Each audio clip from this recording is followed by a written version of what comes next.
Pero bakit ang hugis ng mukha at katawan niya? No, no. Erase. Kung ano-ano na naman ang ni-imagine mo. Andito ka na sa China, pero ang utak at puso mo ay nasa Pilipinas pa rin iwan dahil kay Lester. Pagbaba ko ay mabilis kong binawi ang kamay ko at napabaling ako sa tumawag sa akin na si Ken. Miss Grace, or should I say, Princess Grace? Ken naman. Napataas ang isang kilay ko. Ngumiti lang ito sa akin. Naramdaman ko sa aking likuran ng bodyguard. Nagsalita si Ken sa lengguwahe nila at seryosong nakikinig ang mga naka-uniformeng bodyguard. Lumapit din ang matandang butler na ang dalawang kamay ay nasa kanyang likuran. Nagsasalita din ito tulad din ni Ken. Wala akong maintindihan sa totoo lang, pero panatag naman ako dahil alam kong hindi ako pababayaan ni Ken sa kanilang salita at kultura. Nagulat ako nang sabay-sabay ang mga ito na humarap sa akin at nagsiyuko. Welcome home, princess. Huh? Napahawak ako sa aking braso na magtayuan ng balahibo ko dahil sa gulat. Ganito ba talaga sila bumati o dahil pinagsabihan sila? God, parang hindi ako masasanay kapag ganito. Lumapit si Ken sa akin. Come inside, Princess Grace Jung. Yumuko pa si Ken at inilagay ang kanang kamay sa kanyang dibdib habang ang kaliwang kamay nito ay nasa likuran. Ang awkward naman ang ginawang iyon ni Ken, sa totoo lang. Baka ganito talaga ang culture nila at kailangan ko na lang siguro na masanay. Binigyan nila ako ng daan nang humilara sila sa magkabilang side. Ang butler ang naunang naglakad at kasunod ay si Ken. Ako naman ang sumunod at ang bodyguard ko ay nasa akin likuran. Nilingon ko pa ang matangkad na bodyguard na nasa likuran ko. Naku-curious ako sa mukha nito pero siguro bukas ko na lang titingnan ang mukha nito. Masyadong malaki at malawak ang lugar na ito pero bawat madadaanan namin ay puro halaman na malalaki. May nakita pa akong malaking fountain at sa gitna noon ay ang statue ng isang malaking Chinese na lalaki na may hawak na jar at doon lumalabas ang tubig pabagsak sa malaking pond na hugis bilog na sa tingin ko ay mayroong mga isda dahil may nakita akong gumagalaw mula roon. May 5 maliit na statue na iba-iba ang disenyo. May hugis isda, leon, elepante, ahas at agila na ang bawat bibig nila ay nakabuka at lumalabas mula doon ng tubig. Kahit gabi na, maganda ang lugar na ito. Mas gaganda pa ito kapag maliwanag na. Bumukas ang malaking pintuan at may mga naka-uniformeng mga kasambahay ang nakalinya sa magkabilang side at lahat sila ay nakayuko. Kahit ganitong oras na igising pa ang mga tao dito. Hindi ko alam kung dahil ganito ba talaga sila o dahil sa pagdating ko. Let's welcome the only heir of our master, Princess Grace. Welcome home, or Princess Grace. Hindi ko man maintindihan ang mga sinasabi nito dahil ang salita nila ay kanilang lengguwahe. Alam kong binati nila ako dahil sa sabay-sabay nilang pagyuko at pagsasalita. Nagsalita si Ken sa kanila at tahimik lamang na nakikinig ang mga ito. May tinawag na isang babae si Ken at kinausap ito. Mabilis naman na lumapit ito at may kasunod pang 2 babae sa likuran nito. Sumunod ka sa kanila, Princess Grace. Sila na ang bahala sa iyo para makapagpahinga ka na. Huh? Kunot-noo ko sa tinawag nito sa akin. Bukas na lang tayo mag-usap ng umaga para makita mo na si Master Watan Jung. Lumingali nga ako. Bakit? Wala ba siya dito sa bahay niya? Pagtataka ko, hindi na ako nahiya na magsalita ng Tagalog dahil hindi rin kami maintindihan ng mga nasa paligid namin dahil kaming 2 lang naman ni Ken ang Pinoy. Umiling si Ken. Nasa kabilang mansion siya, nakastay. Bukas, ipupuntahan natin siya, kaya magpahinga muna tayo. Lalo ka na, Princess Grace. Okay. Alanganin ko sagot. Don't worry, kasi may telepono naman na pwede mo akong matatawagan anytime. Hindi rin hihiwalay sa'yo ang bodyguard na nakatalaga sa'yo. Tumingin pa ito sa aking likuran, kaya napasunod na lang din ako sa bodyguard na nasa likuran ko. 2 sila, ang isa ay ang driver kanina at ang isa ay ang umalalay sa aking pababa sa sasakyan. Hindi ko pa alam ang mga pangalan ng mga ito.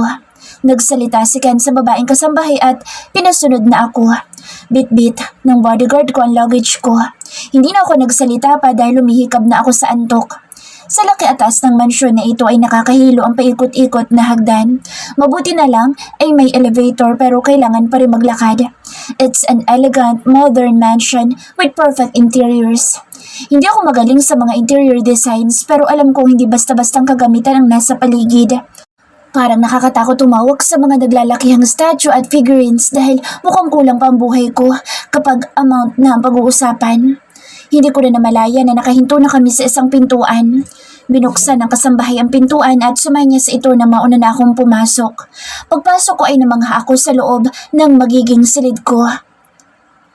We will prepare your bath now, Princess Grace. Please come and we will undress you. What? Nakatinginan ang tatlong kasambahay. Mukhang pati sila ay nalito rin. Napailing na lang ako at kinuha ko ang phone ko para mag-translate ng Chinese language. Do you like to take a bath? They're preparing to undress you. Halos mabitawan ko ang hawak ko cellphone nang biglang magsalita ang lalaking nasa aming lukuran. Walang iba kundi ang nakatalaga sa akin bodyguard. Isa lang ito at wala ang kasama nito. Teka, bakit kabos niya si... No, ano namang gagawin niya dito? Mayaman doktor iyon para magpunta dito. Diyos ko naman, Grace. Nag-hallucinate ka na. Pero marunong ito magsalita ng Ingles? Bakit so bawal? Hindi naman. Langya, baliw na ako. Ilang segundo pa akong nakatulala bago ko na-realize na nakatitig lang ako sa matangkad na bodyguard ko. Langya nito. Hanggang ngayon ay naka-sunglass pa ito at face mask. Parehas lang sila ng isang driver. Naka-sunglass din iyon pero wala namang face mask. Napatikim ako at umiling. Diyos ko, hindi naman ako lumpo para pagsilbihan nila ako at huhubaran pa. Diyos ko naman. Tell them that I can handle myself. I'm already grown up and they can leave my room now. I politely smiled to my bodyguard and also to the three maids. Nakatingin lang sa akin ang bodyguard na hindi ko alam kung ano ang nasa isip nito. Dumagdag pa sa distraction ko ang sunglass nito at face mask. Humarap ito sa tatlong kasambahay. Nagpapalitan ng salita na hindi ko maintindihan. Mukhang alanganin na mukha ng tatlong maid pero mukhang sumang-ayon din naman. Yumuko ang mga ito at nagsalita. If you need anything, Princess Grace, just call us anytime. Good night and have a wonderful dream. Matapos nilang magsalita ng lingwaheng hindi ko naman nauunawaan, ay nakayuko pa rin sila hanggang sa lumabas ng silid. Ngayon ay dalawa na lang kami ng bodyguard dito sa loob ng kwarto. Tumaas ang kilay ko. Gusto ko itong obserbahan dahil parang kakaiba na hindi ko maipaliwanag. What? Napaawang ang labi ko. Bakit parang hambog ito? Pero kahit ganoon ay parang kiniliti ang puso ko nang marinig ko ang boses nito. Diyos ko, Grace, pag hinihinay ka, huwag puro si Lester. Umiling ako. I need to rest now. Sagot ko sa mahinang salita at iniba ko ang direksyon ng paningin ko. Bakit bigla akong nangilabot ngayon? Dahil sa lamig ba ng kwartong ito? O dahil sa kasama kong bodyguard? Okay. Naglakad ito, imbes na palabas ng kwarto, ay binuksan nito ang mga pintuan na hindi ko alam kung para saan ang mga iyon. Kahit sa banyo at bintana. Mukhang chinek dito ang lahat at naninigurado base sa ginagawa nito ngayon. Huminto ito sa aking harapan kaya napatingala ako at napaatras ako ng konti. Bigla kasing kumabog ang puso ko. Good night, Princess Grace. Jung. Para akong namaligno sa pagsambit nito ng buo kong pangalan. Hindi ko na nga namalaya na wala na pala ito sa aking harapan at narinig ko na lang ang pagsarado ng pintuan at naiwan na akong mag-isa. God, faithful ako sa pagmamahal ko kay Lester at hindi para kumabog ang puso ko sa bodyguard na iyon. Napahawak pa ako sa aking dibdib. Ilang sandali pa akong tulala bago nagtungo sa banyo na sobrang laki. Kahit pagod at antok na ako ay naligo ako bago mahiga sa malaking kama na para sa akin. Nakakapanibago man ay masarap at napakalambot ng kama. Ang bango-bango rin ng comforter at unan. Napacheck ako sa cellphone ko. 2:30 na pala ng madaling araw dito sa Shanghai, China. Habang sa Pilipinas naman ay kaparehas lang din ng oras. Maraming messages akong natanggap mula sa mga kaibigan ko sa bahay at sa dalawang pinagkakatiwalaan ko sa coffee shop. Kahit si Tito Robert at Tita Melvie ay may mga messages din sa akin na ngayon ko lang nabasa. I immediately texted my Uncle Robert. Tito Robert, nakarating na ako dito sa Shanghai, China. Ayos naman po akong nakarating. I'm gonna call you later, Tito Robert. Pahinga lang po ako ngayon. Love, love. Hindi na muna ako nag-reply sa ibang mga kaibigan ko. Bukas na lang dahil marami pa naman pagkakataon na makakausap ko silang lahat. Hindi ko na namalaya na nakatulog na ako habang hawak ko ang cellphone na nakaharap sa aking muka. Malakas na pagkatok ang nagpagising sa akin.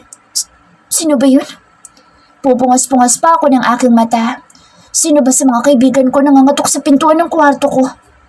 Walang humpay pa rin sa malakas na pagkatok ang naririnig ko. Kasabay noon ay ang pag-ring ng telepono sa kung saan. Paano may telepono dito sa kwarto ko? Agad ako napadilat at kulay puting kisame na may modern design ang nabungaran ng mata ko. Oh my God! Agad ako napabalikwas sa pagbangon. Mabilis na umikot ang mata ko sa buong kapaligiran ng buong silid. Ang malaki at magandang kwarto na ito ay hindi sa akin. Bawat makikita ng mata ko ay puro mamahaling gamit na alam kong hindi basta-basta ang bawat presyo.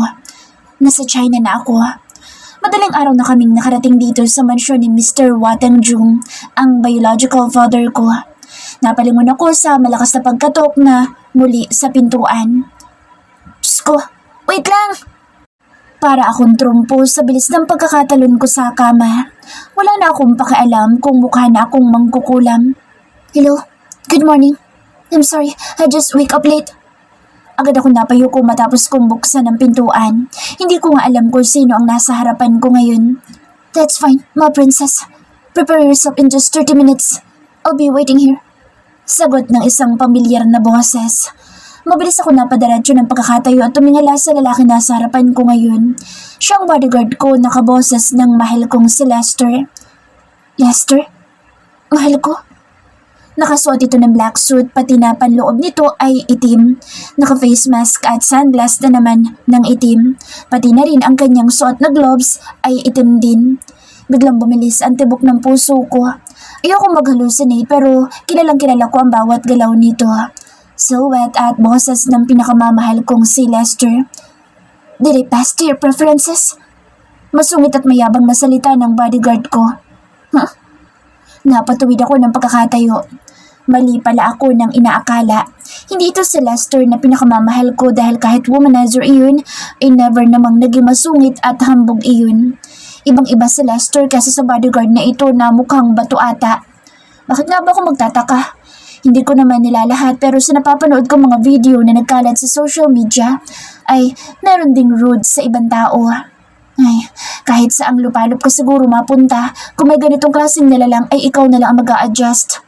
Akala siguro nito ay super gwapo na ito, hindi mo nga makita ang buong pagkatao. I'll take a quick shower. Sagot ko at sinungitan ito. Mabilis ko isinara ang pintuan. Padabog ako naglakad papuntang banyo. Hindi naman ako nagtagal ay nagsuot lang ako ng wardrobe nang lumabas ng banyo. Oh my God! Napasigaw pa ako sa matinding gulat at napahawak ako sa dibdib. Sino ba namang hindi magugulat sa tatlong maid na sa aking harapan ngayon na may mga hawak pang mga damit? Paano silang nakapasok dito? Ang pagkakaalam ko ay inilak ko ang pintuan bago ko sarahan ang masungit na bodyguard na iyon. Hindi kaya may sarili din silang susi? Shucks. Wala palang privacy dito kung ganoon dahil nakakapasok ang mga ito sa kwartong ito. Kailangan ko makausap si Ken. What's that? Salita ko. Hindi nagsiimik ang mga ito. Oo nga pala, hindi ata sila marunong magsalita ng Ingles. Napakamot ako sa aking basang bunbunan. Hindi ako marunong sa sign language pero bigla akong nag-sign. Ew. Turo ko sa tatlo. Why, you holding that clothes? May pasanyas pa ako. We'll take care of dressing you up and doing your makeup, Princess Grace. Please, have a seat now. Salita ng nasa gitna sabay turo nito sa upuan na queen chair sa harap ng malaki at magandang vanity mirror. Ha? Kahit hindi ko maintindihan ang sinasabi ng nasa harapan ko ngayon, ay naintindihan kong bigla dahil sa pagturo nito sa vanity mirror. Diyos ko, sila pa ata mag-aayos sa akin. Kayang-kaya ko naman ang sarili ko. But, your time is running, my princess. You only have 15 minutes to get ready. Napalingon ako sa boses ng nagsalita. Biglang tumibok ang puso ko sa bodyguard na ito na hindi ko agad napansin dahil nasa gilid lang ng pintuan. Gusto ko sanang magsalita para kausapin ito pero kinausap nito ang maid. Nagulat pa ako nang hawakan ako ng isang maid at pwersahan ng paupuin. Wait lang naman, I can fix myself. Napataas ang dalawang palad ko para pigilan ang isa sa kanila. Hindi nagsalita ang tatlong maid. Let them do their job. Masamang tingin na ibinigay ko sa harap ng salamin na makikita ang bodyguard. Napaikot na lang ang eyeballs ko. Whatever. I shrugged my shoulders. Hinayaan ko na ang tatlo sa pag-aayos sa akin. Ang isa ay nagma-makeup habang may nag-aayos sa aking buhok at ipinakurl pa ang ibaba noon. Ang isa naman ay inaayos ang isusuot ko. Pinapasok ako sa walk-in closet para isuot ang maganda at eleganteng itim na dress na may tatakpang Dior. Wow! Maski ako hindi ko nakilala ang sarili ko dahil sa nakikita ko sa salamin. Nakasuot ako ng 4 inches heels na bumagay sa akin suot. Ibinigay sa akin ng kulay black na wristlet na parehas ang tatak na Dior. Lahat ay iisang brand. Diyos ko, mahilig ako sa mga ganito pero hindi ganito katindi ang pagkasosyal. Ipinasuot din sa akin ang mamahaling jewelry. Napalunok na lang ako. Ang mamahal ng suot ko. Kung ako ay makikidnap ay jack milyones ang halaga sa katawan ko. Ako lang ang walang halaga. Diyos mio. Nagsalita ang isang maid na mukhang tinawag ang bodyguard. Kahit na may sunglasses na suot ito ay pakiramdam ko ay nanunuot sa kalamnan ko ang tingin nito. Okay, let's go.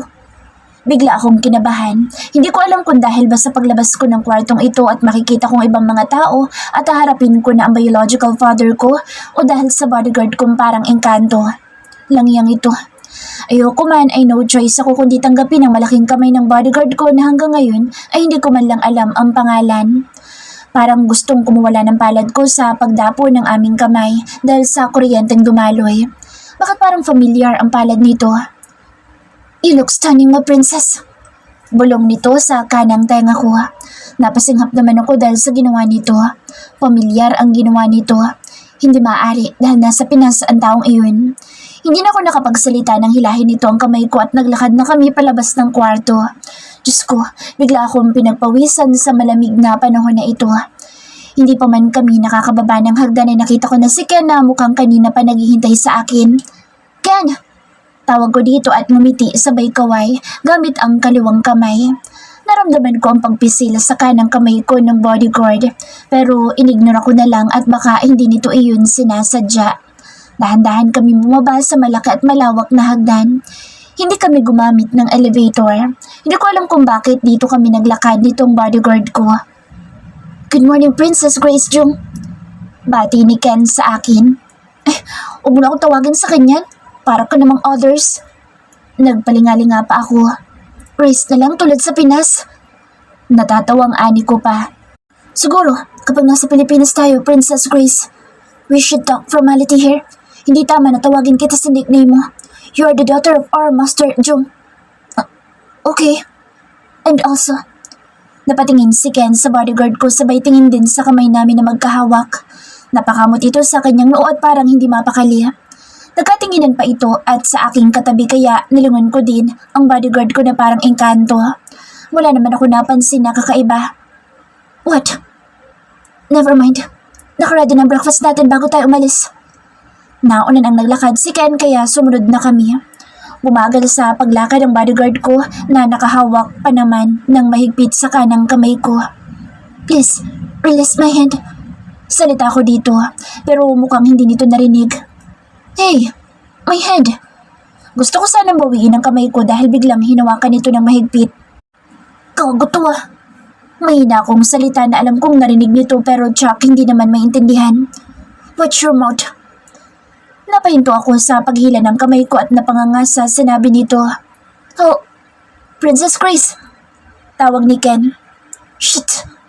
Inis na boses ng bodyguard ko. Lulan ako ngayon na isang magandang sasakyan na feeling ko ay isa akong presidente ng bansa. Ang lakas kong tumanggi kanina na sumakay dito dahil parang hindi ako nababagay sumakay sa magarang sasakyan na ito na ilang tao pa lang sa mundo ang nagmamay-ari ng ganitong klaseng sasakyan. Ako lang mag-isa sa backseat habang ang kasama ko lang ay ang driver at ang bodyguard kong mukhang engkanto. Wala na naman si Ken dahil nasa ibang sasakyan nito sumakay. Kung paano nila ako sunduin ay ganoon din karami ang backup na kotse na puro bodyguard ni Wateng Jung. Diyos ko, hindi naman ako filingera pero hindi naman ako ganoon kaimportanteng tao para tratuhin ng ganito. Wala sa loob na napatingin ako sa harapan. Ang buwisit na bodyguard na wala na akong balak tanungin ang pangalan. Isa pa ito sa ikinaiirita ko kanina pa lang. Gusto ko itong itanong kung nakakaintindi ba ito ng Tagalog nung minura ko siya kanina pero hindi ko na natuloy dahil kay Ken. Sa lawak ng mala-ancient na dining area ay ako lang ang kumakain. Si Ken ay nagkabilang. Sa dami ng pagkain na puro Chinese cuisine ay ang pamilyar lang ang kinain ko. Pinagsilbihan pa ako sa pagsandok ng pagkain ko. Nakakahiya lang. Habang ang ibang kasambahay ay nakatayo sa may gilid at naghihintay lang ng may iuutos sa kanila. Nandoon din ang butler na si Ken lang ang kumakausap. Alangan naman ako. Natural hindi. Habang nakakainis kong bodyguard ay nasa likuran lang. Ang awkward lang dahil ako lang ang kumakain habang sila'y nakatayo maliban kay Ken na malapit sa akin nakaupo dahil may isang upuan na bakante. Sinabihan ko siyang tumabi sa akin pero ang lakas ng pag-iling nito na akala may kinatatakutan.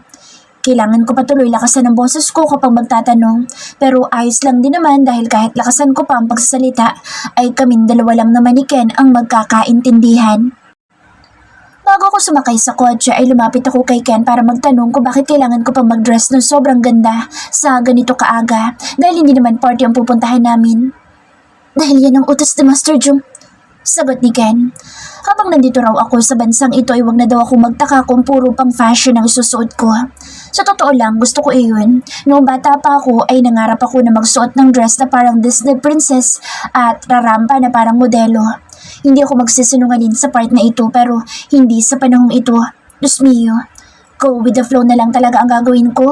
Kung ganoon, basta palagi kong kasama si Ken. Nakarating kami sa isang malaki at mataas na ospital na kahit na may nakasulat na Chinese ay mayroong nakalagay na Watanjung Private Hospital. Kahit kulang ako sa tulog at pagod sa biyahe ay nagpapasalamat naman ako sa nag-ayos sa akin kanina. Ginawa nilang looking fresh at magandang itsura ko. Ang sabi ni Ken ay sila talaga ang kinuha ni Watanjung na makeup artist at fashion designer para sa isusuot ko. Grabe lang, feeling artista ang peg ko. Ganito siguro ang feeling ni Lian sa kanila. Super fashionista kasi iyon at palaging nasusunod ang gusto. Anak ng bilyonaryo kasi ang kaibigan kong iyon na kahit madalas akong asarin at gusto ko na ring sabunutan ay love ko pa din ang maarteng iyon. Si Mika kasi ay hindi mo alam na anak na isang bilyonaryo dahil napakasimple lang nito at hindi pa maarte sa lahat ng bagay. Huminto sa nasakyan namin at nakita ko sa labas ng bintana ang mga security na nakalinya. Biglang namawis ang palad ko sa kaba. Diyos mio, para akong tatanggap ng Grammy Award. Ganito ba talaga ang culture nila? Or dahil anak ako ni Watanjung? Naunang bumaba ang bodyguard kong engkanto. Pinagbuksan niya ako ng pintuan at mabilis na inilahad ang kanyang palad. Gusto ko sana itong tarayan pero hindi naman pwede para gawin iyon. Kaya no choice kung tinanggap ang palad nitong napakagaspang. Hawak nito ang kaliwang kamay ko habang hawak ng kanang kamay ko ang wristlet na cellphone ko lang at ilang cards ang laman. Parang gustong manginig ng mga tuhod ko. Hindi ko alam kung dahil sa higpit ng security sa ospital na ito o dahil sa bodyguard ko engkanto nang makaramdam na naman ako ng spark sa kamay namin. Ewan ko ba kung ako lang ang nakakaramdam noon o maski siya. Wala na itong suot na gloves. Mabuti naman dahil baka pagbintangan ko lang siya na may galis. Bigla akong naalala ang lalaking galisi na nakatabi namin ni Ken sa airplane. Lang niya na iyon, pati yun ay naalala ko pa. Hindi naman importanteng nilalang. Ipinalag ko ang ulo ko sa kung ano-anong tumatakbo na naman sa utak ko kahit wala namang sense. Si Ken ay nakita ko may kinakausap na sa tingin ko ay head security.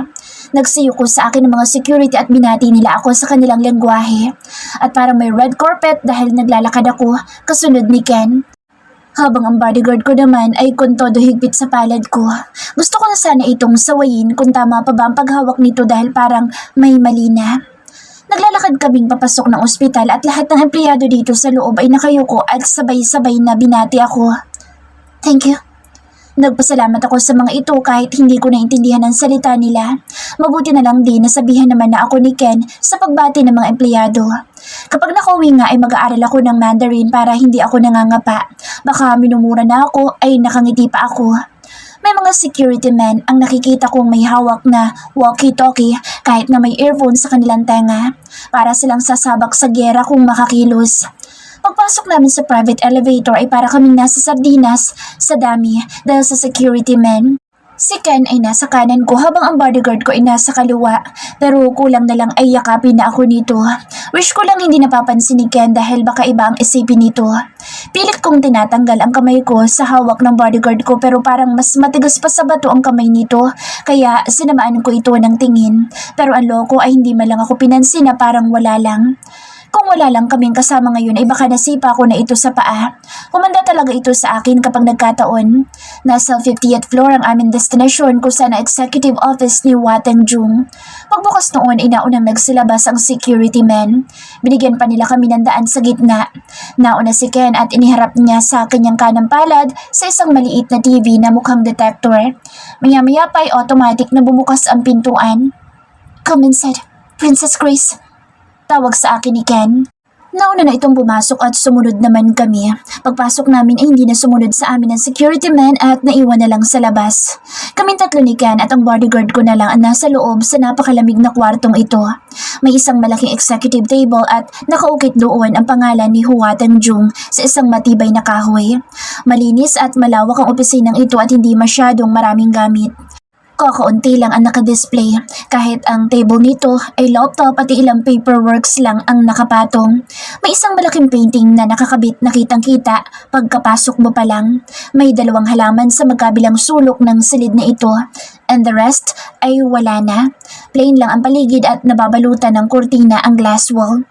Napalingon ako sa bodyguard ko nang sa wakas ay bitawan nitong aking kamay. "Mabuti na't naisipan mong bitawan ang kamay ko." Mahina akong salita. Nilingon ako nito kaya ibinaling ko na sa ibang direksyon ng paningin ko. Wala akong pakaalam sa engkanto na ito na walang mukha. "Princess Grace, come inside." Tawag ni Ken. Mabilis ako napasunod dito dahil may isa pa palang pintuan. Binuksan ni Ken ang pintuan. "Master Jung is resting here for a long time." Mahinang salita ni Ken. Biglang umahon sa akin ang kaba at excited na makita ang taong kahit kailan ay hindi ko na pinangarap ang makita. "Bago ka magpakita sa kanya, Princess Grace, ang tanging masasabi ko lang sa iyo ay huwag ka magpapakita ng kahinaan sa kanya. Ayaw na ayaw ni Master Jung ang minaawa sa kalagayan niya. You should have to be a brave woman and powerful aura." Salita ni Ken. "Anong brave woman and powerful aura ka dyan? Hindi na nga ako mapakali dahil sa nervyos, yan pang masasabi mo." Napatikwas tuloy ang isa kong kilay. Napakamod sa ulo si Ken. "Sundin mo na lang ako, Princess Grace, para ito sa kaligtasan mo." Mahinang bulong sa akin ni Ken. Tumango na lang ako at nauna akong pumasok sa loob. Halos mayakap ko na ang sarili ko sa tindi ng lamig sa silid na ito at nahigit ko ang aking hininga nang makita ko ang nag-iisang hospital bed na nasa gitna at lalaking may kaedaran na nakahiga at nakapikit ang mata. May nakalagay na tubo sa kanyang bibig at maraming aparato ang nasa tabi ng kama. May malaking oxygen kung saan ito humihinga. Dahan-dahan ako naglakad para lumapit sa kama ni Wateng Jung. Napakagat ang labi ko dahil sa nakikita kong sitwasyon nito. Tinitigan ko ang mukha nitong hapis ang magkabilang pisngi. Maputi na ang buhok nito at ang balat nito ay halos dumikit na sa kanyang buto. Bagaman, malayo ng itsura nito sa larawang nakita ko, ay masasabi kong kamukha ko si Wateng Jung. Nangilad ang luha sa magkabilang mata ko. Noon ay halos sumpain ko ang taong ito dahil sa pangiiwan nito sa amin ng mommy Gemma ko. Pero kahit isa ay walang masamang salita si mommy kay Wateng Jung. Pero bata pa lang ako ay masama na ang loob ko sa taong nasa harapan ko. Nang mawala ang mommy ko ay mas lalong nadagdagan ang galit ko dito. Kaya sinabi ko sa sarili kong hindi ko na ito hahanapin pa habang buhay. Alam iyon ni Tito Robert ko dahil nakita niya ang pagluha ko sa pagkawala ng mommy Gemma ko. Pero ngayon nakaramdam ako ng pagkapahiya sa sarili ko. Sa ibinigay na sulat ni Ken, sa sulat kamay ni Wateng Jung ay nararamdaman ko ang sincere kahit matagal na palang panahon nang isulat iyon ni Wateng Jung. Hindi ko nga alam kung ano ba ang itatawag ko dito. Kung daddy, papa, father or what. Hindi ako sanay sa ganitong tawag lalo na at wala naman akong kinalakhang tunay na tatay bukod sa Tito Robert ko. Here. Napatingala ako sa nag-abot sa akin ng tissue na walang iba kundi ang bodyguard ko. Hindi ko namalayan na nakalapit na pala ito sa akin tabi. Tinanggap ko ang tissue dahil hindi ko na namalayan na tumutulo na pala ang luha ko. Thanks. Kakatulog lang ni Master Jung dahil sa gamot na itunurok sa kanya. Kapag nagising siya ay tsak matutuwa siya dahil makikita na niya ang kaisa-isa niyang anak. Salita ni Ken. Napasinghot ako. Pwede bang hintayin ko siyang magising? Tumango ito. Of course. Binigyan ako ng upuan ng bodyguard ko at tumayo sa akin likuran, habang si Ken naman ay nasa kabilang gilid ng kama. Nakatunghay kami kay Watang Jung. Bumuntong hininga si Ken at nagsalita. Sinabi ko na sa'yo noong una pa lang, nabilang na lang ang araw ni Master Jung, kaya palagi kami nakahanda kapag dumating na ang araw na iyon. What do you mean by that? Tanong ko. Ilang taon nang nakalipas nang malaman ni Master Jung ang sakit niya. Agad niya ako ipinatawag at naghabilin sa dapat kong gawin once na lumala na ang kanyang sakit.